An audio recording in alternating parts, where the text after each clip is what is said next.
PDP ini juga menjadi hal yang ditunggu-tunggu dan juga dinanti-nanti dari permasalahan adanya kebocoran data yang terus terulang. Nah, sejauh ini targetnya di kapan sih Pak Sukamta RUU ini juga disahkan?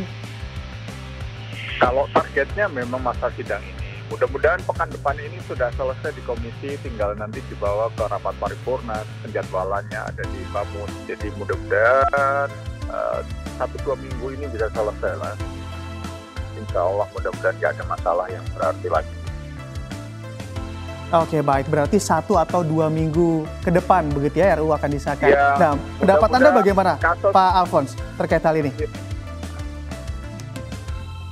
Ya, kita sangat harapkan.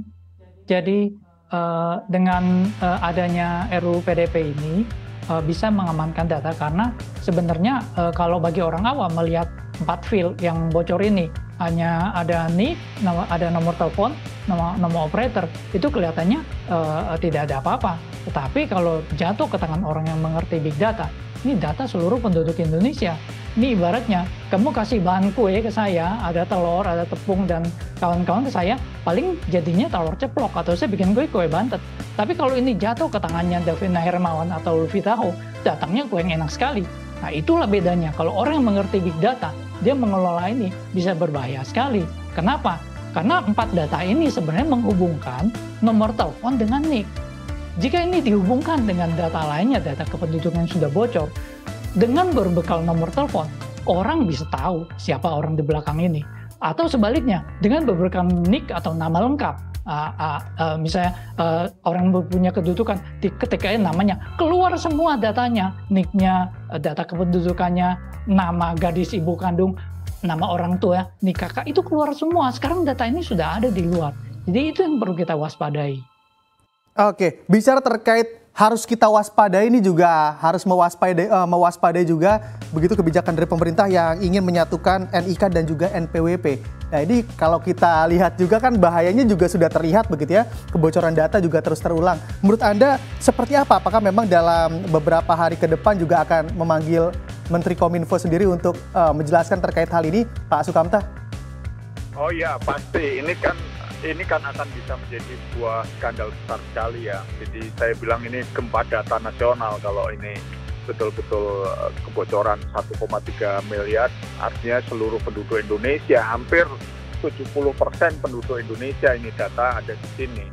Jadi seperti yang Pak Alphonse bilang, ini kan data ini bisa diolah untuk kepentingan politik, bisa untuk kepentingan bisnis, tapi bisa juga diolah oleh bangsa lain, negara lain untuk memperlemah Indonesia, untuk memperbesar bargaining power terhadap Indonesia, dan seterusnya. Jadi ini kalau kita bicara dampak besar sekali, maka saya mendesak sebetulnya kepada Kominfo, siapapun yang menyebabkan kebocoran, mitigasi risiko harus cepatnya diambil. Jadi kalau sekarang pemerintah sedang mendorong supaya ada satu data nasional, maka DTKS ini ya kita was-was juga gitu, biar nanti kalau kita punya satu data, semua data dijadikan satu ternyata tidak dijaga dengan baik, wah ini bisa luar biasa itu dampaknya. Negara kita bisa menjadi sangat lemah hanya gara-gara keteledoran di dalam menjaga. Kalau dari sisi anggaran sebetulnya gede sekali anggaran yang digelontorkan untuk menjaga data-data nasional kita, tapi saya nggak ngerti kenapa menjadi rapuh begini, sehingga penting juga untuk dilakukan investigasi, bukan untuk mau memenjarakan orang, tapi untuk memastikan bahwa ini tidak terulang kembali, sebab ini taruhannya sebetulnya adalah ketahanan nasional bangsa kita gitu. Oke, baik. Pak Alphonse, ini juga berkaitan dengan mitigasi resiko, banyak yang menghubungkan begitu ya adanya kebocoran data ini juga karena memang kurangnya mitigasi resiko dari masyarakatnya sendiri, karena memang kurang aware. Misalnya saja KTP dipinjamkan ke orang terdekat mereka dan juga nantinya akan berpotensi ada kebocoran data. Menurut Anda, antisipasi apa yang perlu dilakukan pemerintah dan upaya sosialisasi pemerintah agar kejadian seperti ini tidak terulang di kedepan hari? Sebenarnya data yang bocor itu tidak bisa dibatalkan. Jadi ada pameo di internet bahwa once it is in the internet, it is in the internet. Jadi sekali data bocor itu akan bocor selama itu, tidak seperti ban bocor atau genteng bocor. Kalau kita tambal udah selesai, nggak bocor lagi. kalau data sudah bocor di internet, itu data tinggal di-copy dan diduplikasi. Dan kalau sudah bocor ya kita harus menerima kenyataan itu, lalu melakukan mitigasi. Jadi contohnya misalnya kita sudah tahu data kependudukan kita bocor, data NIK kita bocor. Lalu apa yang harus dilakukan? Ya jangan berulang-ulang digunakan NIK dan data kependudukan itu untuk melakukan verifikasi. Seperti contoh Peduli Lindungi, berbekal NIK dan nama lengkap saya sudah bisa masuk. Itu kan datanya sudah ada di mana siapapun bisa pakai.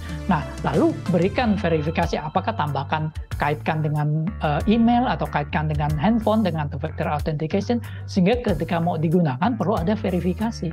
Jadi hal seperti itu. Jadi memang data sudah bocor, kita nggak bisa apa-apa, kenyataannya sudah bocor.